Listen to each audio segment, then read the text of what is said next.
Ladies and gentlemen, welcome to the Rosa Parks mock trial. I am Rachel Alper, the bailiff and court clerk in this courtroom. Please turn off all cell phones and pagers. If I hear a phone going off, I will confiscate it. You are free to take pictures, but please do not use distracting flashes. Once the trial starts, the judge will not tolerate any talking, applauding, or outbursts of emotion. I don't want to have to kick anyone out of this courtroom. Out of consideration for people who may be taping the game, please do not mention the score of the Warriors game during tonight's event. Thank you. Before we begin, I would like to introduce Ty Alper to say a few words. Hi, everybody. I just got shocked. You can applaud, but one of my notes is that there is no applauding during the trial itself. So thank you all and welcome. I'm just going to say a few words of introduction, and then we'll get started. I want to introduce a few people and thank a few people. I want to thank these kids' teachers, the three fifth grade teachers at Rosa Parks, one of whom is here in the back, Mary Martin. And David and Deanna may be on their way. They may be able to make it, but we are very grateful to these teachers for entrusting us with their students and their classrooms, which we used every Thursday morning. So we're very grateful to them. We're also grateful to our principal, Paco Furlan, who couldn't be here tonight, but has been really supportive of this program for 4 years in every way. My fellow coaches, James Stevens, Joy Haviland, Kate Weisberg, and Rachel Alper. We can give them a round of applause. Volunteered their time every Thursday morning, and we're all grateful to them. Roxanne Reyes, where's Roxanne? Back there. So we coaches realize that we are all, I guess, what's the opposite of indispensable? Dispensable, because we each missed a bunch of classes because of work and various things, but the one person who is absolutely indispensable to this whole program is Roxanne, and we're very grateful for her years of coordinating this program. And we'll have to figure out what to do because she's going off to law school to one day conduct her own real trials. Tacey Prinz Woodleaf is not here tonight. She was here at the trial last week. She's a Longfellow, a Rosa Parks alum, Longfellow student who is the creative consultant for this trial, and each year helps us come up with the case that the background of the case that you're about to see. This is not a play. It wasn't scripted. The students got summaries of the facts for the different witnesses, but they, with our help, wrote out the opening statements, closing arguments, cross-examinations, witness examinations. The students who are cross-examining other students have never cross-examined those students until tonight, just like in real life. So I wanted to sort of explain that. This is a courtroom, so the judge will enforce the rules, particularly no applauding. So no, it's difficult. Just sit on your hands. At the very end, you'll be able to applaud, but please don't applaud during the trial. The trial is being videotaped up there, so you can if you want, but you don't need to videotape it. We'll make the video available afterwards. I think that's it. Thank you all. All rise. The Honorable Jeffrey Brand, Alameda County Superior Court, presiding.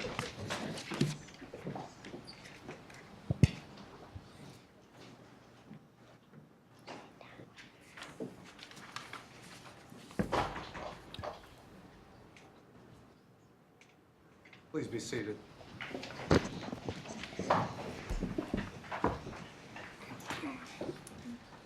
Madam Clerk, could you call the first case, please? Now calling case number 15CR3419, the People versus Jack McLeod. Ms. Alper, please bring in the defendant.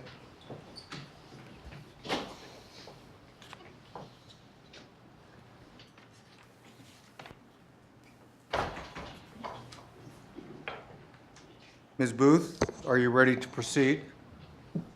Yes, Your Honor. Mr. Sinsheimer, are you ready to proceed? Yes, Your Honor. Very well. Ms. Alper, please bring in the jurors.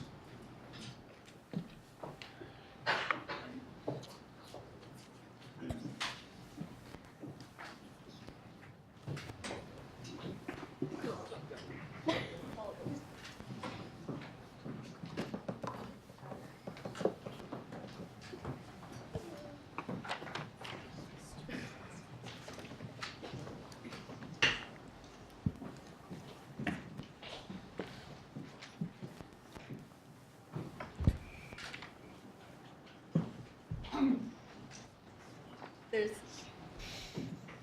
seats in each room. Ladies and gentlemen, welcome to the court. I want to thank each of you for being here. The defendant in this case is Jack McLeod, and he's accused of committing the crime of arson. You're here to decide if Mr. McLeod is guilty or not guilty. A defendant in a criminal case is presumed to be innocent. Just because he's sitting before you does not mean he is guilty. The prosecution must prove that Jack McLeod is guilty beyond a reasonable doubt. Proof beyond a reasonable doubt is proof that leaves you very sure that the allegation is true. The evidence the prosecution presents does not have to get rid of all possible doubt, because indeed in life, everything is open to some possible or imaginary doubt. It is up to you as jurors to decide which witnesses to believe. In deciding whether the testimony is true, use your common sense and experience. Consider the testimony of each witness and decide how much of it you believe. Among the factors that you may consider in determining the credibility or the believability of a witness include: how well could the witness see or hear things about which the witness testified? How well was the witness able to remember and to describe what happened? Was the witness's testimony influenced by a personal relationship with someone involved in the case? The defendant, Mr. McLeod, is charged with 1 count of felony arson in violation of Section 451 of the California Penal Code. To prove that the defendant is guilty of this crime, the prosecution must prove beyond a reasonable doubt that the defendant, Jack McLeod, purposely set fire to the personal property of another person. After you hear all of the testimony and arguments in this case, you will talk amongst yourselves, which is called deliberating. You will then vote to decide whether you think Mr. McLeod is guilty or not guilty. Your decision, which is called the verdict, must be unanimous. That means all 12 of you need to agree that Mr. McLeod is either guilty or not guilty. If all of you do not agree, that is called a hung jury. But I'm hopeful that you'll be able to reach a unanimous decision in the case. Before we begin, I would like to ask all members of the jury to make sure you do not speak, laugh, or make any noise during the trial. Please turn off your cell phones and refrain from looking at them during the trial. We want everybody to be able to concentrate on the lawyers and witnesses who are conducting the trial. And ladies and gentlemen of the audience, this is a public courtroom, and it is your right to be in this courtroom. And I welcome the members of the audience, but I also ask you to please not to applaud during the trial. I appreciate your cooperation in doing that. So let's proceed with opening statements. Ms. Lee, is the prosecution ready to proceed with its opening statement? Yes, Your Honor.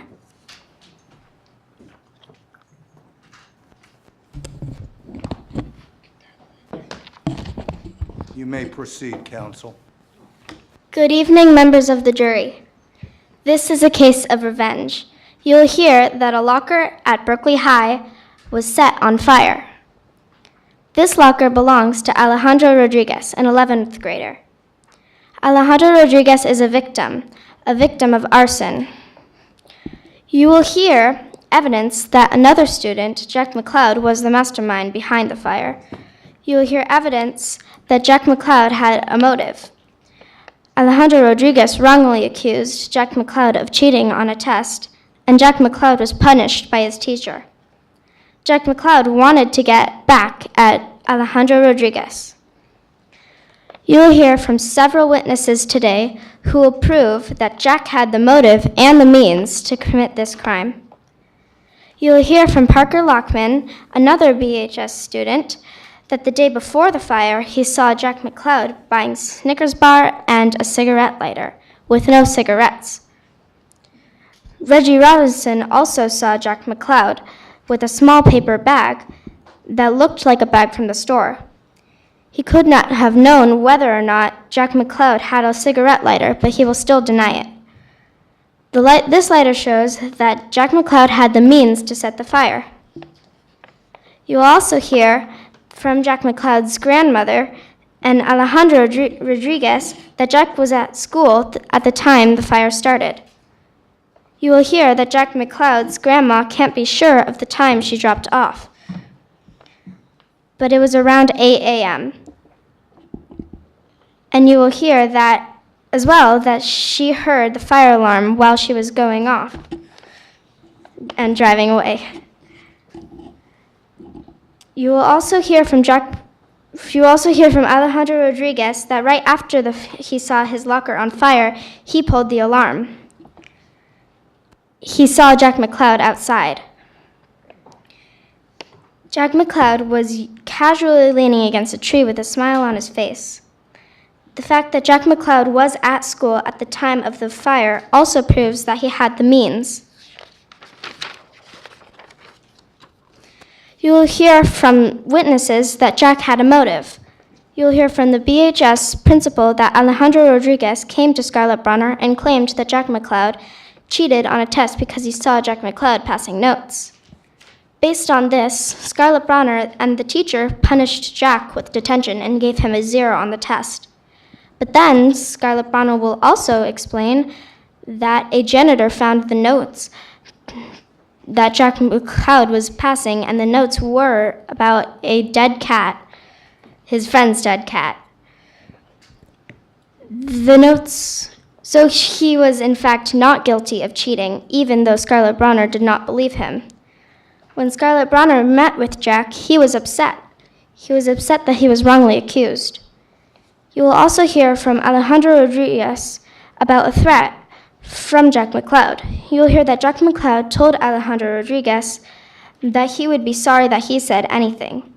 A threat sure to mean that Jack McLeod wanted revenge, that Jack McLeod had a motive. At the end of this case, we will ask of you to return the only fair burden, guilty. Thank you. Thank you, Ms. Lee. Mr. Alper, would the defense like to make an opening statement? Yes, Your Honor. You may. Mr. Alper?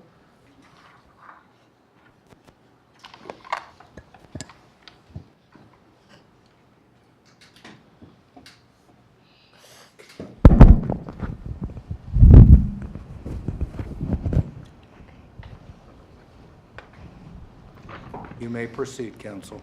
Ladies and gentlemen of the jury, Jack McLeod is not guilty.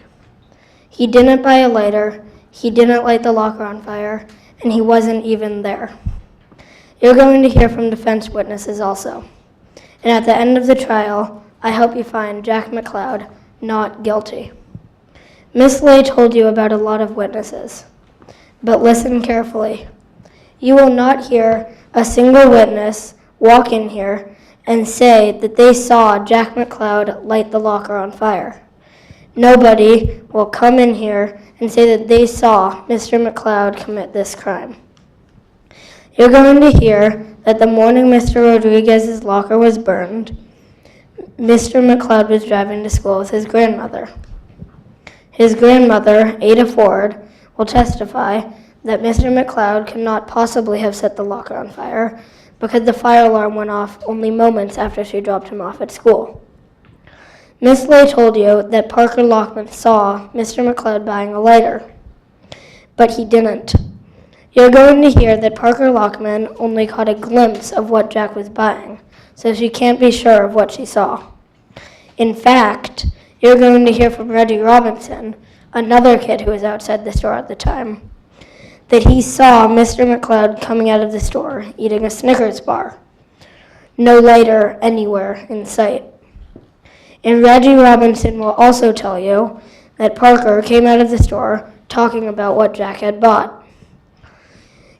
But she only mentioned a Snickers, nothing about a lighter. Miss Lee told you that Jack was mad at Alejandro for accusing him of cheating, and that he took out his anger on Alejandro by burning down his locker. But you'll hear from Diego Martinez, the math teacher. Mr. Martinez will tell you that after Alejandro accused him of cheating, he saw them joking around after school. Jack also told Mr. Martinez not to worry about having accused him of cheating, and he never indicated that he was even mad at Alejandro. Why? Because Jack was not mad. Jack had no motive.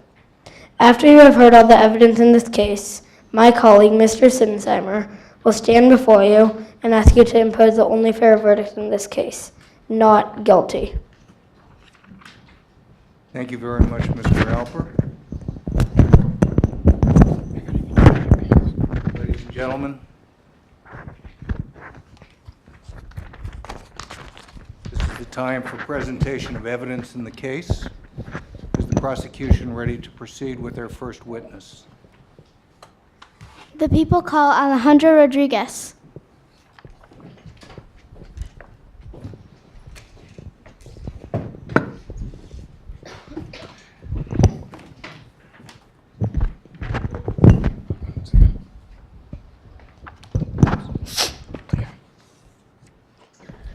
Raise your right hand.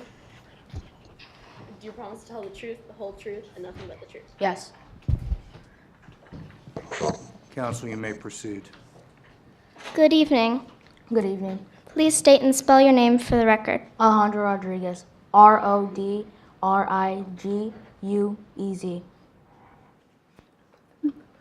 Do you go to BHS High School? Yes. Which school, what grade are you in? 11th grade. Do you remember the morning of October 12th, 2015? Yes, my locker was on fire. What time did this happen? About 8. I remember that because the office isn't open till 8:30. Why did you get to school that early? Because I forgot my phone on Friday. How many people were at school when you got there? 15. What did you do when you got to school? Well, I went straight to the office, but the office was locked. So I went to go get one of my books, and when I got to my locker, it was on fire. What did you do when you saw that your locker was on fire? I pulled the fire alarm. After you pulled the fire alarm, who did you see? I saw Jack McLeod. Do you know Jack? Yeah, he goes to school with me. How would you describe the look on Jack McLeod's face when he saw you? I saw him smiling, but I'm not sure because I was far away. What did you think when you saw Jack McLeod smiling? I think he was the one who burned my locker down. Why do you think Jack McLeod set your locker on fire? Well, a few weeks after this incident, we had a pretty big test, and I saw him passing notes with his friend, and I thought that he was cheating, so I reported him to the teacher.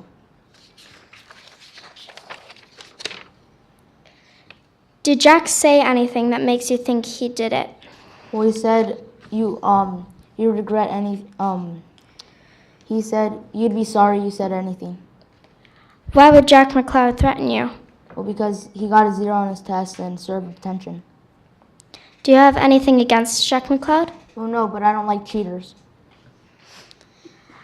How did Jack McLeod react to you turning him in? He was really mad at me. Thank you. No further questions. Thank you. Ms. Carter, you may proceed with your cross-examination, and the witness will remain just where you are. Good evening. Good evening. When you went by your locker and saw it was on fire, you weren't wearing a watch, right? No. You didn't really know what time it was, correct? Yes. No, I do not know what time it was. All you saw was Jack outside, right? Yes. You didn't see him set fire to the locker? No. Isn't it a fact that you saw up to 15 people outside the building? Yes. So isn't it true that any of those kids could have been responsible? Maybe. Is it true that you falsely accused Jack of cheating in class That's right. and you were proven wrong? Yes. Isn't it a fact that Jack was honest about not cheating? Yes. You have a few enemies, don't you? Yes, I do. Several people wanted to get back at you, right? That's true. One of these people who might want to get back at you is Aaron Elliott, correct? Right. Aaron doesn't really like you, does he? Not at all. Didn't you say a few mean things about Aaron on Instagram? Yeah. Aaron was mad about that. Yes, he was. He reported you to the principal, right? Yes. You had to serve detention, correct? Yes. Aaron thought that you should have been suspended. Yes. Another girl, Chris Bell, also doesn't like you. That's right. You accused her of cheating on a test too. Yes. You told the teacher, That's right. and she got in trouble. Yes. She's still mad about that, right? Yes. Thank you. No further questions. Dad. Thank you, Ms. Rodriguez. You may step down.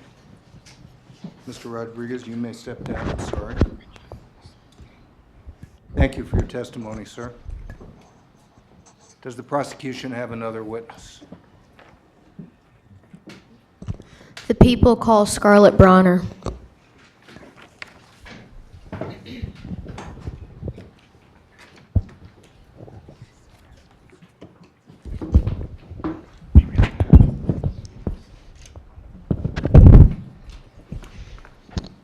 Raise your right hand.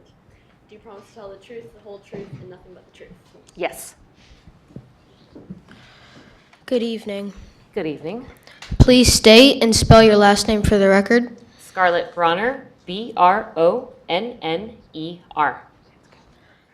Where do you work? I am the principal at Berkeley High School.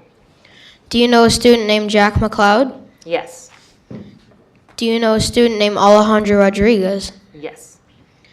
Did anything happen between Alejandro and Jack? Yes. Alejandro came to me saying that he saw Jack McLeod cheating on a test. Did Alejandro accuse Jack of cheating? Yes, he did. What did you do about the situation? Well, when he told me, I went to the math teacher, Mr. Martinez, and we decided that we both should talk to the student about this. So we called Jack McLeod in to talk about cheating. Did you talk to Jack about the notes? About the notes, yes. Did you tell Jack that it was Alejandro who accused him of cheating? Yes, I did. So he knew that it was Alejandro who had turned him in. Yes. What did Jack say? He was upset about it. Did he say anything else? Well, he said he wasn't cheating on the test. He said that he was passing notes about his friend's dead cat, but I found that completely absurd, so I didn't believe him. Did you ever find anything else about the notes? Yes, the next day the custodian came in and said that he saw notes in the trash can that were about a dead cat. What did you do with Jack after you found out about the notes? I called him back into my office and I apologized to him and I told him that I would take it off of his record, and we talked to his teacher who said that he would give him back his grade instead of the 0. How did Jack react? He was still pretty upset about it. Did he say anything else? He said he wanted to make sure this would never happen again. What did you say? I said, maybe we can just forget this ever happened. No further questions asked. Okay, thank you very much, counsel. Mr. Alper, you may proceed with your cross-examination. Good evening, Mrs. Bronner. Good evening. You testified that Jack was angry, right? Yes, that is correct. Very angry? Yes. But Jack never used Alejandro's name. No, he did not. He never said he was mad at Alejandro specifically, right? No, he did not. He said he was mad at you. He said he was angry. Jack was concerned about his college applications, right? Yes. And it wouldn't be good for his applications if he got in trouble? No, it wouldn't have been good. It certainly wouldn't be good if he committed a crime. No, So he wouldn't risk burning down someone else's locker. probably not. You told Jack he should try to pretend this never happened, right? Yes, I did. And he said, I guess you're right. Yes. Jack said he would just move on with his life. Yes, he did. You didn't see Jack near the locker, did you? No, I did not. You didn't see Jack with a lighter, did you? No, I did not. And you never saw Jack burn down the locker, did you? No, I did not. Jack has never been in trouble before, right? No, he has not. Jack is a good kid. Yes, he is. Thank you. No further questions. Thank you. Thank you, Mr. Alper. Ms. Bronner, you may now step down. Thank you for your testimony.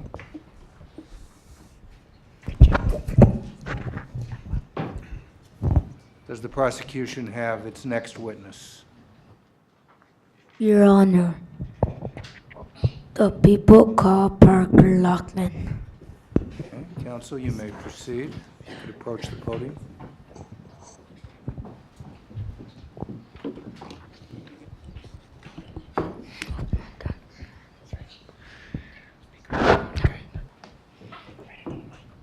Raise your right hand. Do you promise to tell the truth, the whole truth, and nothing but the truth? I do. Good evening. Can you state your name and spell your last name for the record? Parker Lockman, Lockman. Are you friends with Alejandro? I am. Where do you go to school? I go to Berkeley High.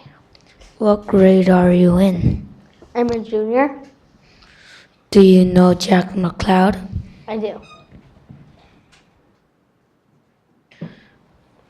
How do you know Jack McLeod? He's in the same grade as me. Do you remember where you were on the afternoon of Saturday, October 11th? Yes, I was at the leader market. Who were you with? I was with my friends. What were you guys doing? We were buying some chips after a movie. Was anyone else there? Yes, Jack McLeod was in the store. What was he doing? He was buying a Snickers bar and a bright red cigarette lighter. Where were you standing when he was buying the lighter?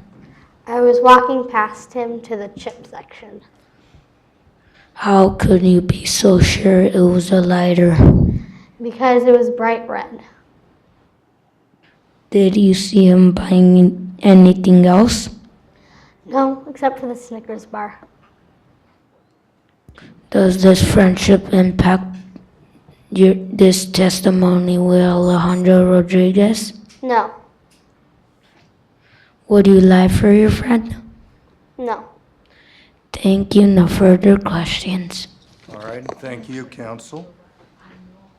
Ms. Pena Navarro, you may proceed with your cross-examination. Good evening. Good evening. You went to the leader market on Sunday, October 11th, right? Correct. And your friend Rita wanted to come in, Correct. but you couldn't come in, right? Correct. Because Jack was in there. Yes. And you think you saw Jack buy a lighter, right? Correct.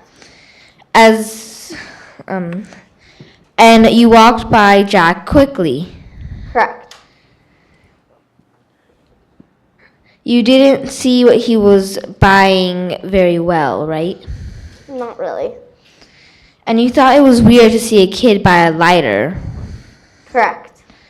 But you didn't tell your friends, right? No. And you didn't say anything until he was arrested. Correct. That's the first time you said anything about the lighter, right? Yes. And you're friends with Alejandro, right?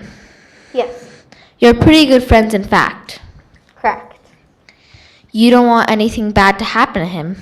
No. And doesn't Alejandro have a lot of enemies? Yes. Which means any of his enemies could have done it, right? Correct. You weren't there when Alejandro's locker was on fire, right? No. So you don't actually know if if Jack lit the locker, right? No. Thank you. No further questions. All right, thank you. Ms. Loughlin, you may step down.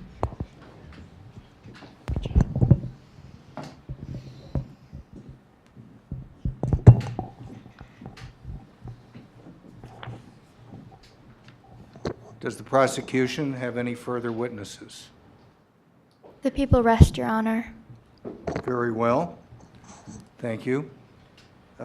Counsel for the defense, do you have any witnesses to present? The defense calls Reggie Robinson.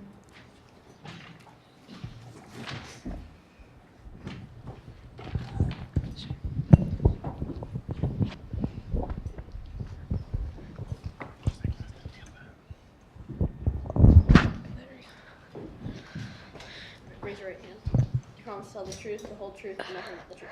Yes. Counsel, you may proceed with your questions. Good evening. Good evening.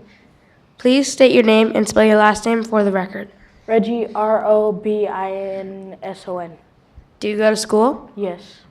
Where do you go to school? Berkeley High. What grade are you in? I'm a junior. Where were you the afternoon of October 11th? We were at the Leader Market. What were you doing? Buying chips. Were you with someone? Yes. Who? Parker and Rita. What's your relationship like with Parker? Good. Are you friends? Yes. On October 11th, did you go into the store? No. Why not? Because they only let 2 kids in at a time. Other than Parker and Rita, did you see anyone else there? Yes. Who? Jack McLeod. Do you know Jack McLeod? Yes. How do you know him? We went to the same schools. Are you friends? No. Are you better friends with Parker or Jack? Parker. But you're here testifying for Jack. Yes. Did you see Jack come out of the store? Yes. Did he have anything with him? Yes. What did he have with him? A Snickers bar. Did Jack have a lighter? No. Are you sure? Yes. Did you see Parker come out of the store? Yes. Did Parker say anything? Yes. What did Parker say? He said it's so annoying that guy wouldn't let Rita in the store just because Jack McLeod was buying a Snickers bar. Did Parker say anything about a lighter? Nope. No further questions. Thank you, counsel. Ms. Booth, you may proceed with your cross-examination.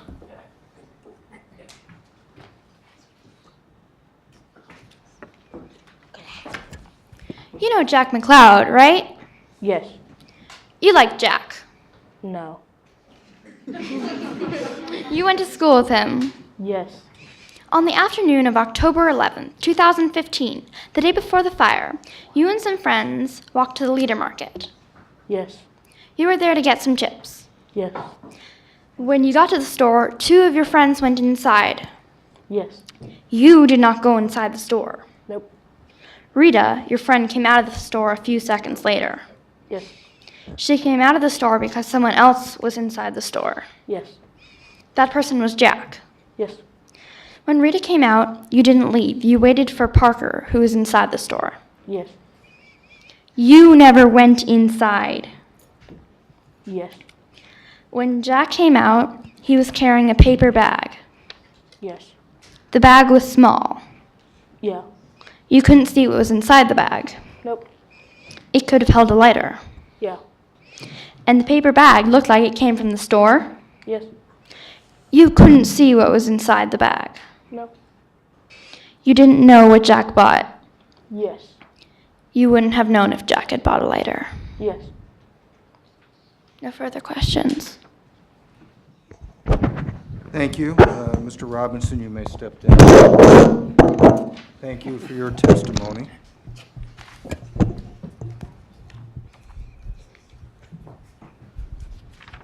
Does the defense have any additional witnesses? The defense calls Ada Ford.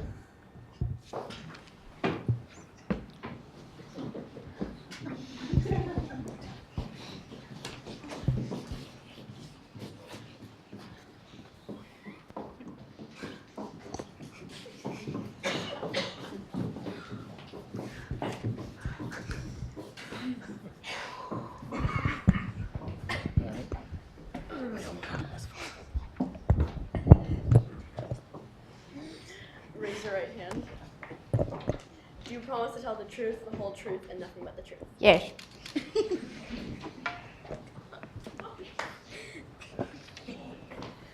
Good evening. Good evening. Can you please state and spell your last name for the record? Ada Ford. Do you know Jack McLeod? Yes. What is your relationship with him? He's my grandson. How often do you see your grandson? A lot. Are you close with him? Very. Do you remember what happened on October 12th? Yes. Where were you going that morning?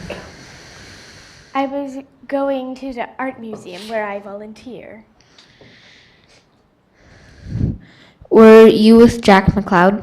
Yes. What were you doing with him? I was dropping him off at his school. What time did you drop off Jack? About 8:20. How do you know that? I don't. It's just I usually drop him off at around 8:20. What happened after you dropped off your grandson? I heard What is that noise? a fire alarm. What happened when you heard the fire alarm? I looked in the rearview mirror and then I saw a lot of kids coming out of the school. How long have you been driving when you heard the fire alarm? I just started up the car. Do you remember how far away you were? I wasn't very far. What kind of person is your grandson? He's nice. Does he ever misbehave or break rules? No. What type of mood was your grandson in when you dropped him off? His normal, cheery self. Thank you. That is all. Thank you, counsel.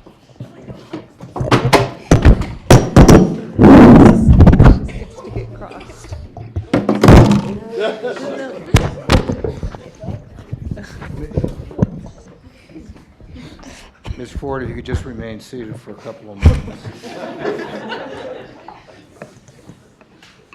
Are you all settled now? Thank you. Mr. Morrison, you may proceed with your cross-examination. Thank you, Your Honor.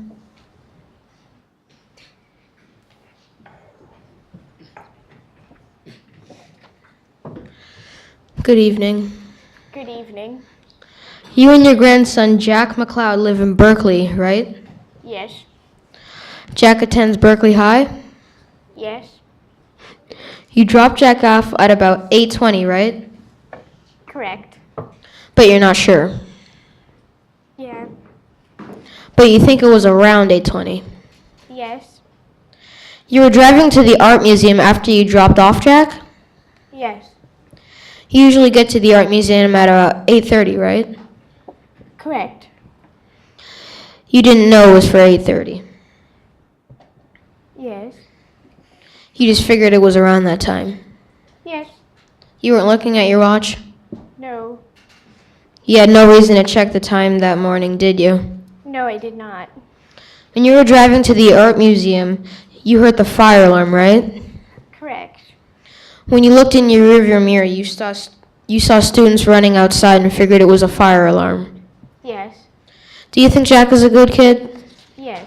You do anything for him? Yes. You would hate to see him go to jail? Yes.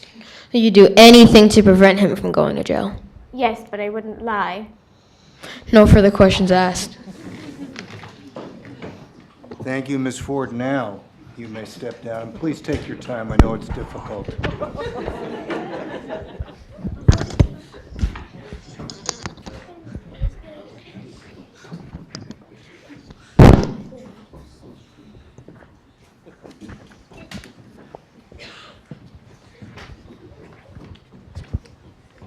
Does the defense have any additional witnesses? The defense calls Diego Martinez.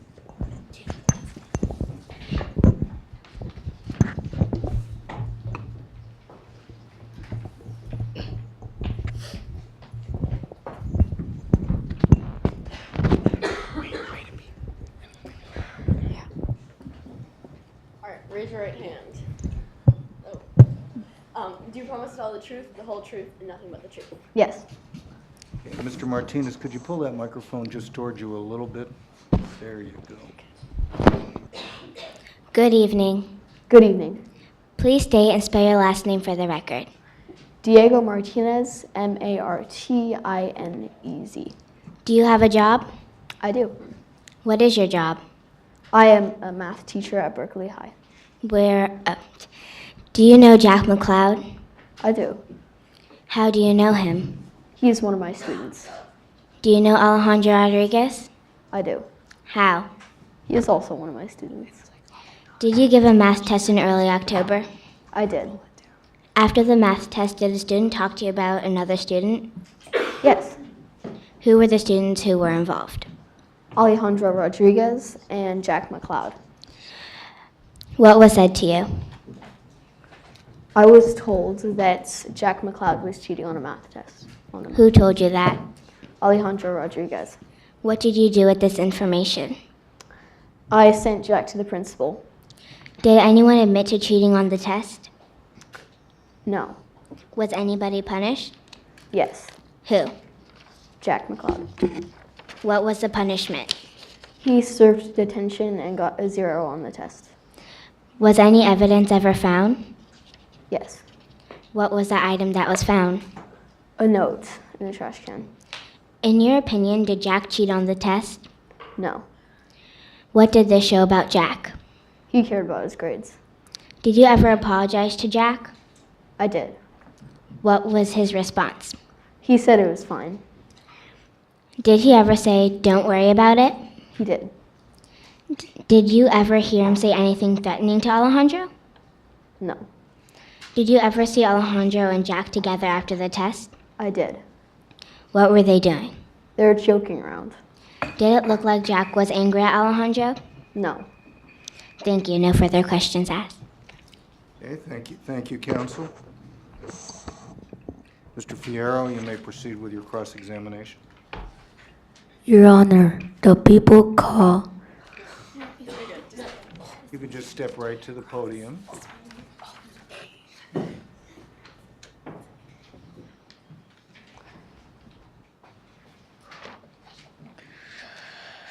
Alejandro failed. Alejandro.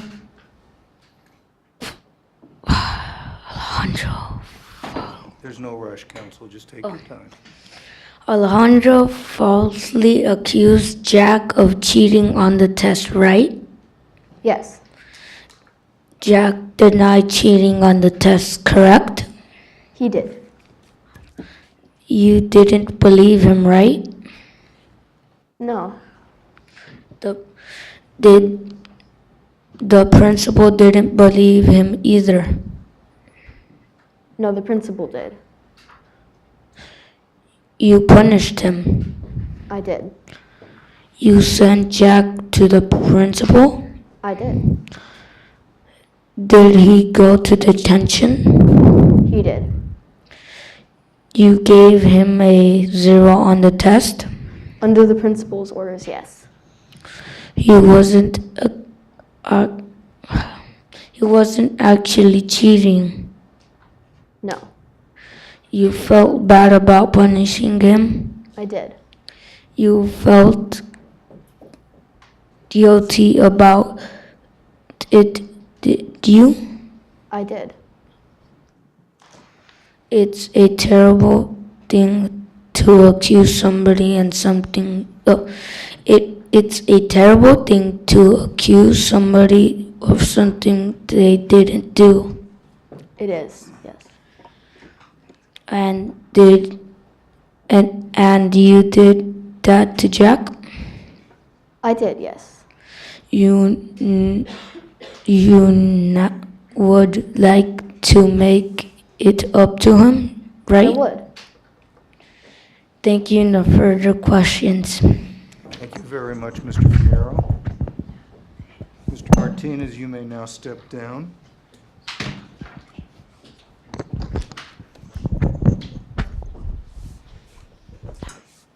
Thank you, Mr. Martinez. Does the defense have any further witnesses at this time? Mr. Alper? No, Your Honor. The defense rests. Very well.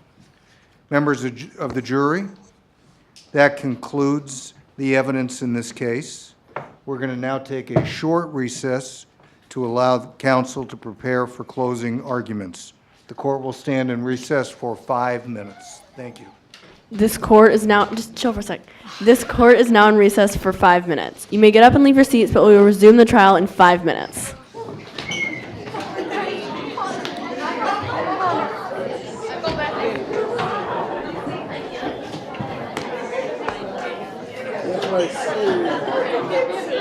I have 2622. Looking at earlier. Okay, thanks. Oh, when is he pressing the microphone? Can you turn it on?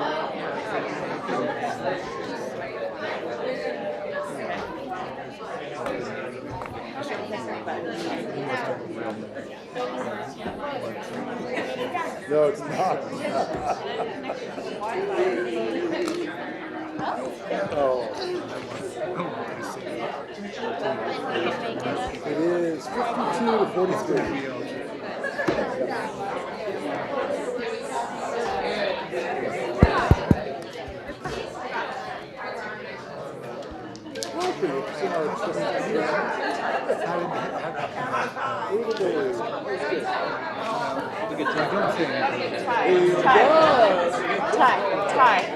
Tie. How do you turn it off? This one's on. How do you turn it on?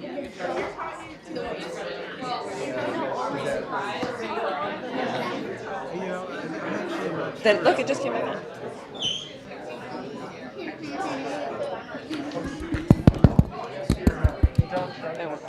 But I'll cover it.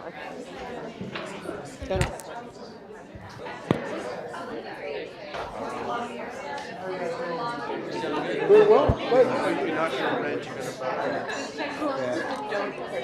Yeah, but it's sleeping bags are very handy too. And sleepovers. there's a lot of that. That's amazing. It's out there. It is cold. You have to spend money. So don't make any more.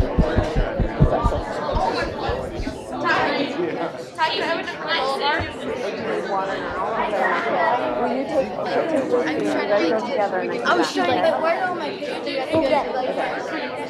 know, they do it by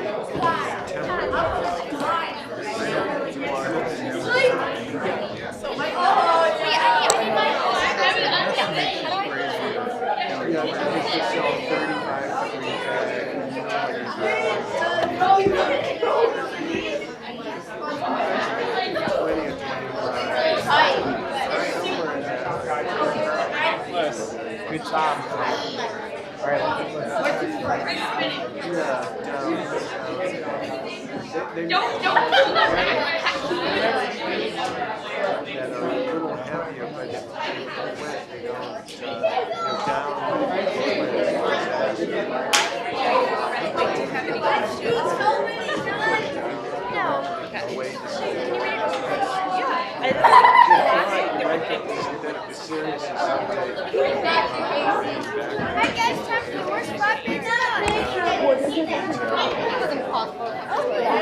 And that's actually their cousin. So your pants somewhere, or clip it someplace so that it's comfortable. I think once, but it wasn't. Does it clip? No, do it underneath your, there's no pockets, no, just put it on your pants, like a pants pocket, it's easier that way. I know it's annoying, but yeah, there you go, that's perfect.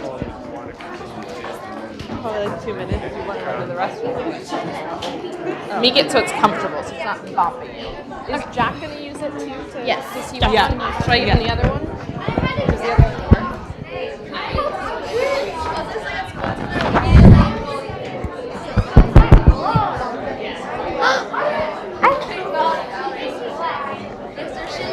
Hello?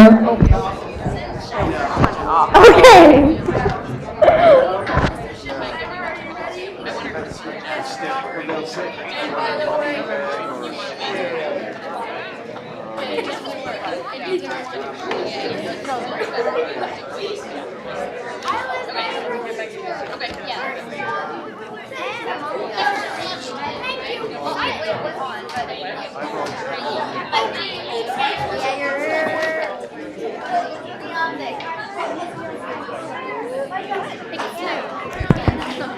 Everybody, please take your seats.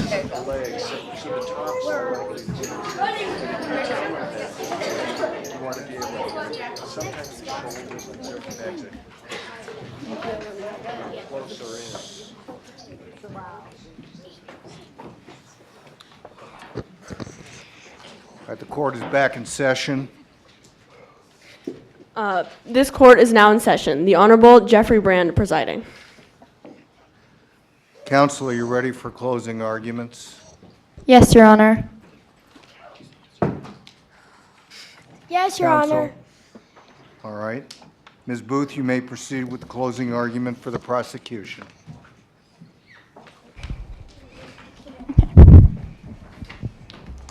Good evening, members of the jury. This is a case about revenge. You've heard from a lot of witnesses today. This evidence clearly shows that Jack McCloud is guilty of arson. There are 3 main reasons why. First, Jack McCloud had the motive to set Alejandro's locker on fire. Alejandro Rodriguez accused Jack of cheating on a math test. We've heard this from Alejandro and Scarlett Bronner. As a result of Alejandro's actions, Jack served a detention and failed the test. This made him pretty upset.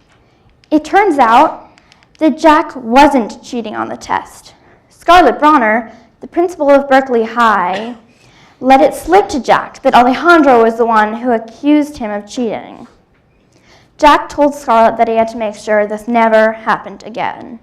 This evidence is clear that Jack McCloud was very angry with Alejandro. Second, Jack didn't only have the motive to set Alejandro's locker on fire, he had the means too. Parker Lockman didn't buy any. Parker Lockman witnessed Jack buying a lighter at the Leader Market. He didn't buy any cigarettes. If Jack didn't buy any cigarettes, then what else would he need the lighter for? Setting the locker on fire. Reggie Robinson saw Jack coming out of the store carrying a small bag. The lighter was hidden inside the bag. There is no doubt that Jack had a lighter. Third, Jack McCloud was there at the time the fire started.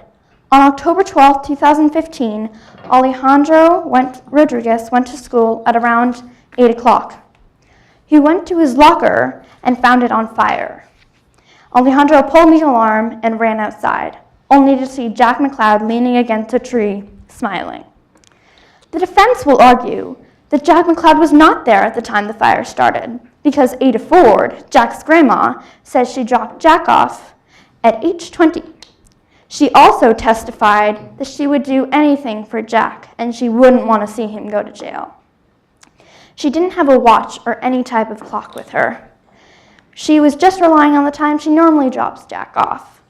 She even admitted that it was possible that she dropped him off earlier. Ada Ford's testimony is not reliable. You shouldn't consider it when finding your verdict. Jack McCloud is guilty of arson beyond a reasonable doubt because he had the motive and the means to commit arson.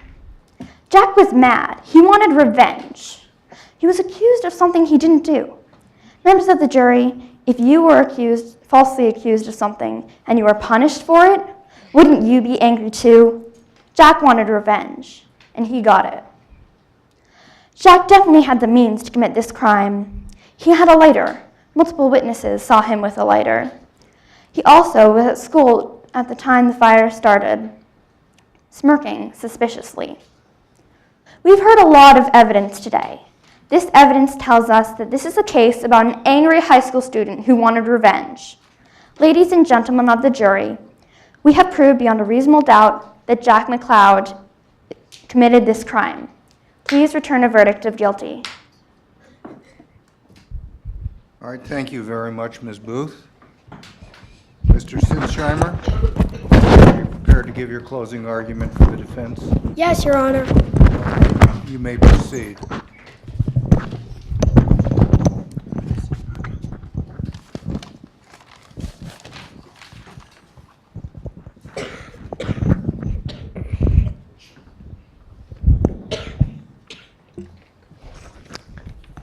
Respected members of the jury, first off, thank you all for being here and taking time out of your day to attend this trial.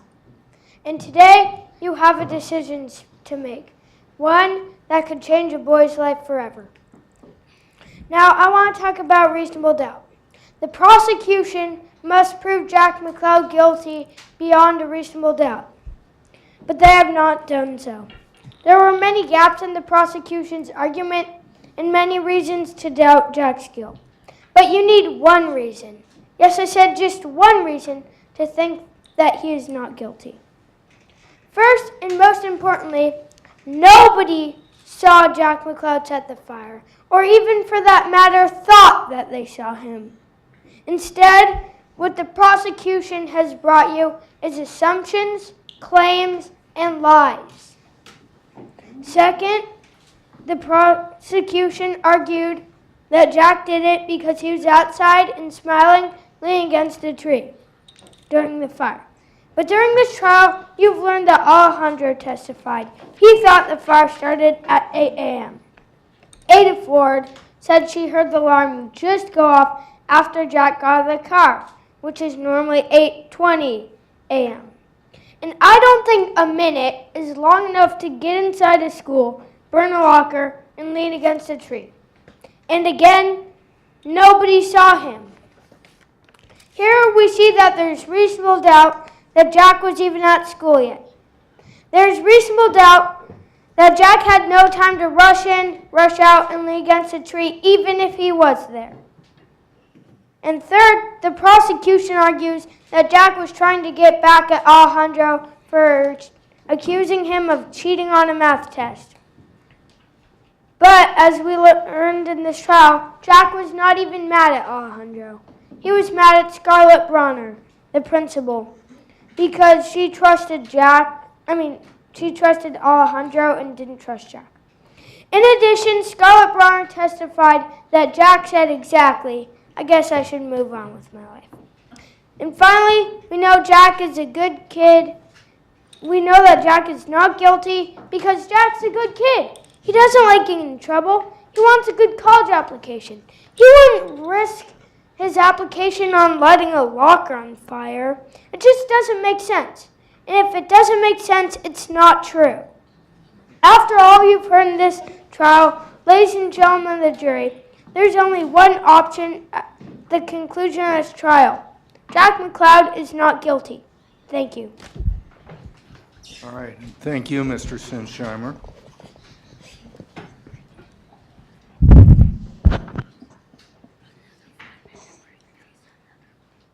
All right, ladies and gentlemen of the jury, now it's your turn. You must decide if Jack McCloud is not guilty or guilty of arson.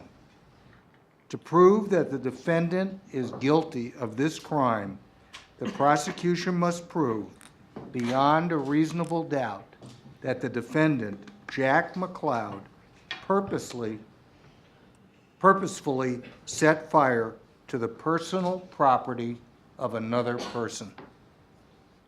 As I told you before, proof beyond a reasonable doubt is proof that leaves you very sure that the charge is true. The evidence does not have to eliminate all possible doubt, because everything in life is open to some possible or imaginary doubt. Unless the evidence proves the defendant guilty beyond a reasonable doubt, you must find him not guilty. Your decision must be unanimous. That means that all 12 of you need to agree that Mr. McLeod is either guilty or not guilty. If all 12 of you do not agree, that's called a hung jury. But I'm hopeful, as I said before, that you'll be able to reach a unanimous decision.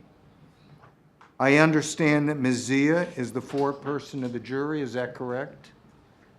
Ms. Zia will lead you in a discussion of the evidence, making sure that each person gets to share his or her opinion. Please keep an open mind as your fellow jurors speak. When you are done deliberating, please take a vote to determine whether Mr. McLeod is guilty or not guilty. You may now deliberate, and this court will stand in recess. The jury will now deliberate in the jury box for no more than 10 minutes. You're welcome to go out into the lobby, but court will reconvene in 10 minutes.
Come back to me, you want me to go ahead? I'd like to hear your Okay, well, I mean, I honestly feel like based on this evidence and based on their arguments, they're not guilty. Because, like, they said, yeah, they saw, like, some people said they saw it fine, but, and they said it don't have been, like, off the way they said that I think, like, could have been a lot of see if I can make it yeah, because the woman, I think whatever partner was like, oh yeah, I saw it, I saw lighter. That's the reason why he was right dead. I don't think it's a lot of interesting how lighter had. And then also, like, the other people, like, hey, you need to watch, get very involved in, wanted to have the college application. I probably got to let it, like, I'm going, fine,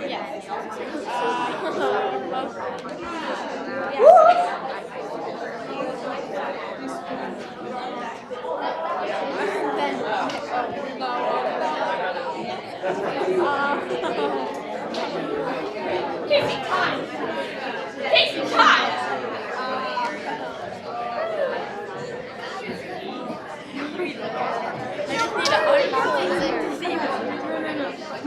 Oh, yeah. And then, like,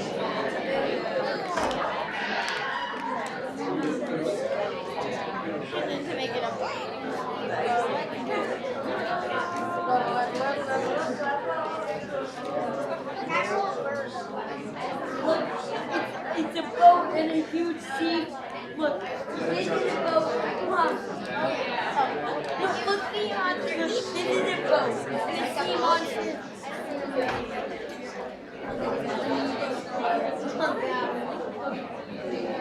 Oh, the boat in that sea monster.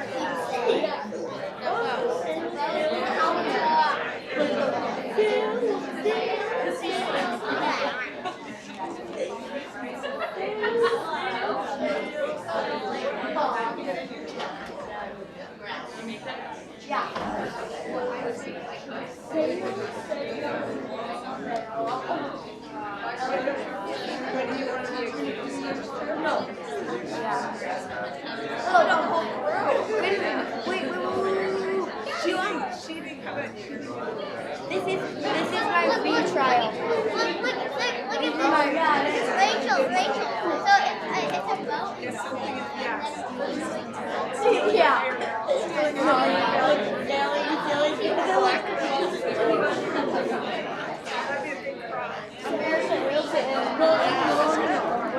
Say sail 3 times and then not. Sail. No.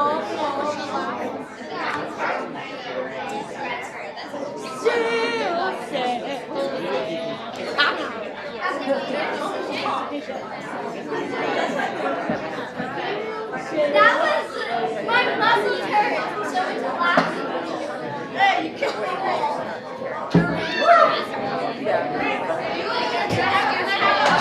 Yes, Your Honor. Keep on touching it. Yes, Your Honor. I like being shot. Now that is Uncle Grandma's wife. Uncle Grandma's wife. No, Auntie Grandma. Lemon. Is there a water fountain?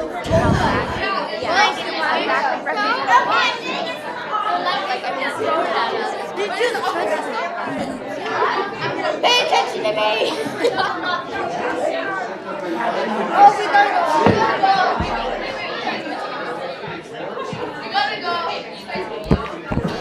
We will resume in 2 minutes.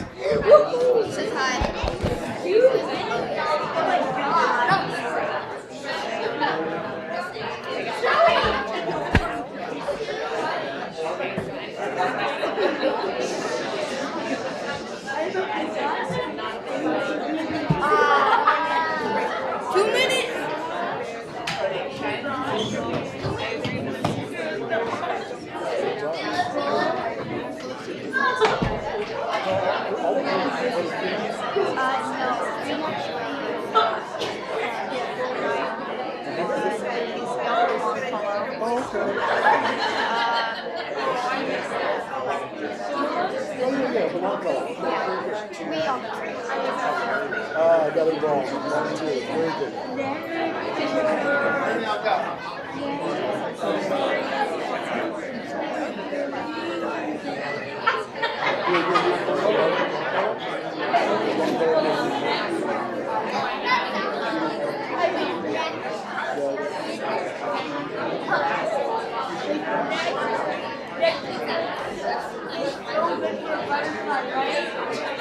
Nectar eats are so good because nectar tastes good to a butterfly.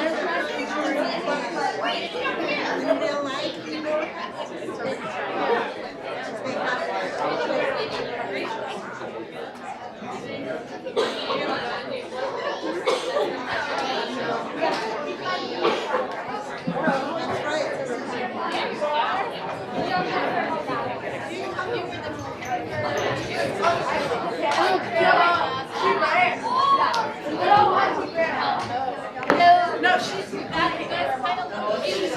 Oh my god, I'm burning. So bad. Oh, I am burning.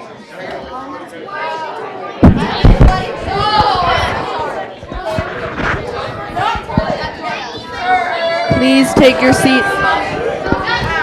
Please take your seats. Your seats.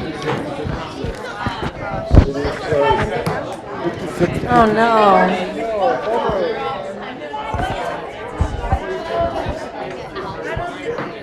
Here.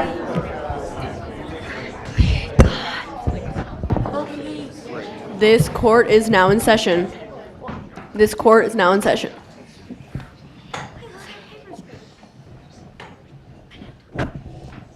Mr. McLeod, will you please rise?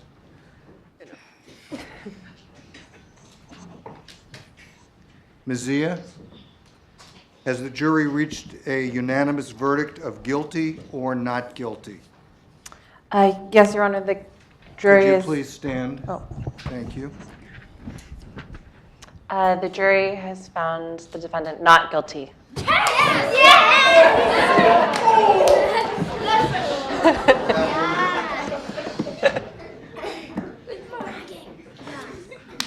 Ladies and gentlemen of the jury, I want to thank you for your service and thank all of the lawyers.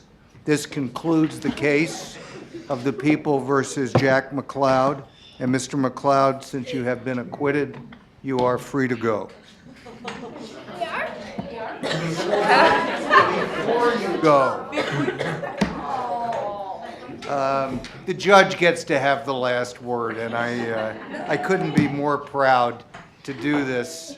And then after I just make a couple of comments, I'd like us to, I know Ty has a few announcements, and then I'd like for all of us to show our appreciation. First of all, I just want to say that all of you were amazing. And I don't just say that. This was very, very, very, and I'm saying that 3 times on purpose, real. You have no idea how you did what you were supposed to do. I mean, it was truly marvelous. And let me be a little specific about that. First of all, we went through all the stages of the trial. And these stages are difficult. So for example, when the lawyers, and I'm going to call you guys lawyers, when the lawyers gave their opening statements, you're not allowed to argue. You're just allowed to present what the evidence will show. And I really listened with an ear because I'm so used to hearing objections. And I really tried to look for sentences that were argumentative. And there were actually, in both statements, very, very few. And then in the testimony, I thought there was something that really was interesting that went on. You could look at this and say, well, they're reading from a script. Well, I know, the truth, which is, yes, I have a script in front of me, but I also know how they prepared and how they were coached and helped, but how they put their own thought into it. But what really struck me was the way the questions were asked. So, for example, on what we call direct examination, the person who's calling the witness, those questions can't be leading. You can't suggest an answer to the witness. And again, I listened, and I'm thinking to myself, every lawyer I know has so many damn leading questions. Where are they? And again, they weren't there. And on cross-examination, the point is exactly the opposite. You never ask a question that is not leading or that you don't know what the answer is in advance. And again, you guys did it beautifully. And what I thought was really interesting, and I hope if you go on to be lawyers, or even in life generally, the way you prepared, there's nothing wrong with having written notes in front of you. I think great lawyers often write out all their questions. So what you did tonight was very, very real. And then I want to just talk about the witnesses for a second. Of course, Ada Ford gets Best Supporting Actress. It's not close. But something more important happened with the witnesses. And there, of course, there were no notes, as there wouldn't be in a trial. And I just thought it was remarkable how the witnesses, all of you, were able to very calmly, not overact, because even with Ada, everybody was kind of taken with the costume and this and that. But her testimony actually turned out to be riveting, and everybody listened because they were talking in a relaxed fashion, not overplaying it, trying to be truthful, everything that a witness should do. And then, of course, we came to the closing arguments, and there again, this is now not what the evidence will show, but what the lawyers think the evidence reasonably did show. And once again, they limited it to what was in evidence, and it was actually beautifully done on both sides. So I guess I would just close with this. One is what I hope this means to you as fifth graders at Rosa Parks. You know, maybe someday you'll be lawyers. Maybe you'll look back on this event as something that really kind of changed your life. And I wouldn't be surprised if that happened. And even if you don't become lawyers, all the skills that you learned here, organizing, preparing, standing up. In the fifth grade, I would have been terrified to stand up here like you guys all did so beautifully.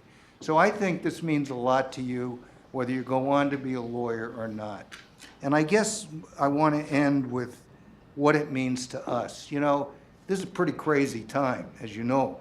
And if there's anything wonderful about this country, when it works, it's Ms. Zia and her 11 jurors. Because these are 12 citizens who are listening to evidence and coming up with the decision. I don't make the decision. The judge doesn't make the decision. The jury makes the decision. And that's what, you hear the word democracy a lot. If it means anything, it means people participating just like these jurors did. So as far as I'm concerned, you amazed us tonight, you inspired us tonight, and I dare say that I think this country is going to be in great hands long after you're in charge and we're no longer here to tell you what to do. And finally, I would just like to say to the teachers, you guys are great. Some of you are lawyers in my courtroom, others I know for all their lives, like Ty.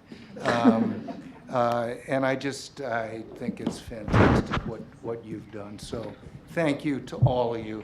And I think we should give a rousing applause to everybody.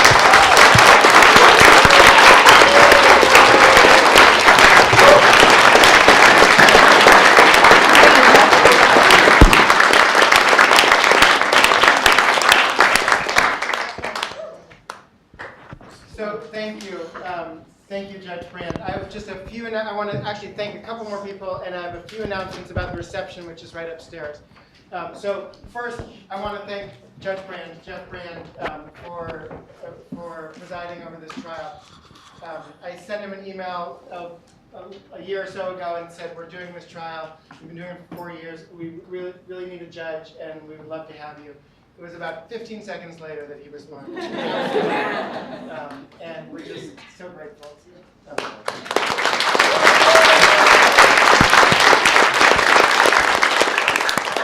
I want to point out a particular member of the jury. I did not want to identify him ahead of time for fear of influencing the rest of his fellow jurors, but we have one of our city council members, Daryl Moore, who's here in Daryl has been a supporter of, he was at the first mock trial 4 years ago, but has been a supporter not only of mock trial, but of Rosa Parks. There has been no, and I say this as a school board member and a parent of Rosa Parks, there is no more consistent or loyal friend of this school than Daryl Moore. So thank you, Daryl.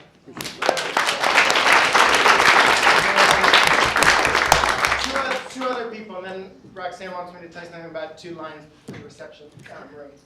One is Ethan Stevenson, who played Reggie Robinson tonight, was told about an hour ago that he would be playing Reggie Robinson tonight. Ethan was Reggie Robinson at last week's mock trial, and the student playing Reggie tonight got sick in the middle of the day, wasn't able to make it, and Ethan filled in at the last second. So not only did he not have any notes, but he didn't even know he was going to be testifying. Thank you.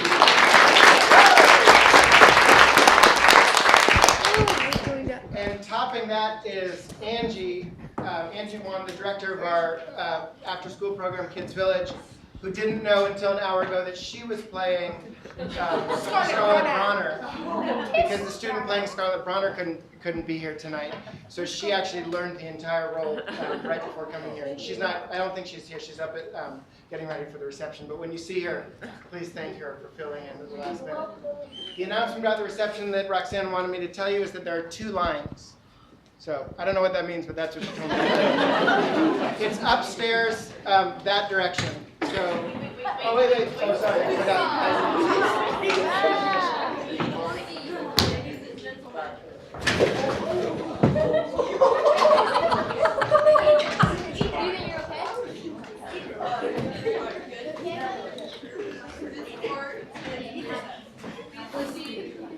Please proceed to the Warren Room upstairs for a reception. Thank you.